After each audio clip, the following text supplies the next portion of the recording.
Hey, most people are cleaning their aquarium gravel the wrong way, and they don't even know it. If you've ever struggled with murky water, fish waste buildup, or that nasty gunk that seems to multiply under your substrate, you're probably making at least one critical mistake. And if you're still starting your siphon by sucking on the hose, yeah, let's fix that before you get a mouthful of fish water or possibly choke. A clean tank isn't just about looks. It's about keeping your fish healthy. But let's be real. Using a gravel vacuum can be a complete disaster if you don't know what you're doing. Flooded floors, lost gravel, and a clogged siphon can make tank maintenance feel like a chore. Well, today I'm going to show you the right way to use a gravel vacuum without the mess, frustration, or accidental fish relocation. Whether you have a tall tank, a short tank, sand, or live plants, this guide will make your cleaning routine way easier. Hey, a gravel vacuum seems simple, right?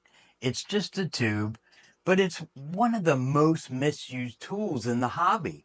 People either remove too much water too fast, or they struggle to get the siphon going, or end up pulling out more gravel than actual debris. And if you've got a planted tank, over cleaning the substrate can actually hurt your plants more than help them. So let's break this down step by step, starting with how to actually get the siphon working without sucking on the tube like a rookie. So step one, starting the siphon without the grossness. First, make sure one end of the hose is inside your tank and the other is positioned lower, draining into a bucket or container. If you're using a big tank, grab a large tote or trash can to avoid overflow.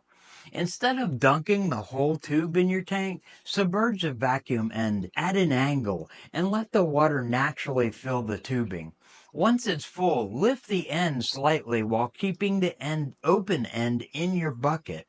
Gravity will take over and the siphon will start, and then put the siphon end back into the aquarium. If your gravel vacuum has a priming bulb, squeeze it a few times and the siphon will start instantly. No sucking needed. So step two, controlling the flow. So you're not just removing gravel. Once the water is flowing, don't let it run full blast or you'll end up pulling up more gravel than debris. If you need to pause, pinch the tubing to stop the flow while you reposition. Move the vacuum gently, allowing debris to lift before stopping the suction so the gravel stays in place. Work in straight lines, starting from one corner and moving methodically like you're mowing a lawn. This keeps everything even and ensures no waste buildups up under decorations. Step 3. Cleaning a low tank without losing your mind. If you're working with a small tank close to the floor, like a 10-gallon setup, gravity won't be as strong to help the siphon along. Use a smaller bucket to prevent overflow since the vacuum drains more slowly in shorter setups. Take your time. Since the siphon won't be as fast, you can work through the gravel more carefully without accidentally removing too much water. If you have sand instead of gravel, don't dig deep. Just skim the surface since waste tends to settle on top. Step number 4. Managing a planted tank without wrecking your substrate. If you have a planted tank, be extra careful because overcleaning the substrate can remove beneficial nutrients and disrupt root systems. Instead of deep cleaning, focus on light maintenance by vacuuming only the top layer of waste. Work around your plant roots, making sure not to disturb them too much. If you're worried about losing nutrients from the substrate, use root tabs to supplement what gets removed. Step number 5. Avoiding spills and messes, because no one likes mopping up fish water. To prevent disasters, keep an eye on your bucket. It fills up faster than you think. Don't walk away and let it overflow. When you're done, cover the end of the hose with your hand before pulling it out of the tank.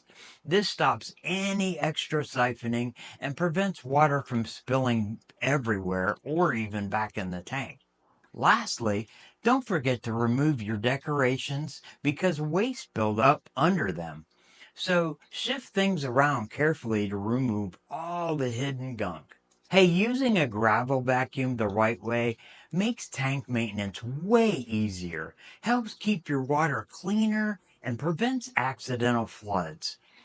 Whether you've got a tall tank, a short tank, sand, gravel, or plants, these techniques will help you get the job done without hassle. And always remember, keep an eye on that bucket or you'll be mopping up or wet dry vacuuming up more than fish waste. If this helped, hit subscribe and check out my next video for more aquarium care tips, and I will see you there.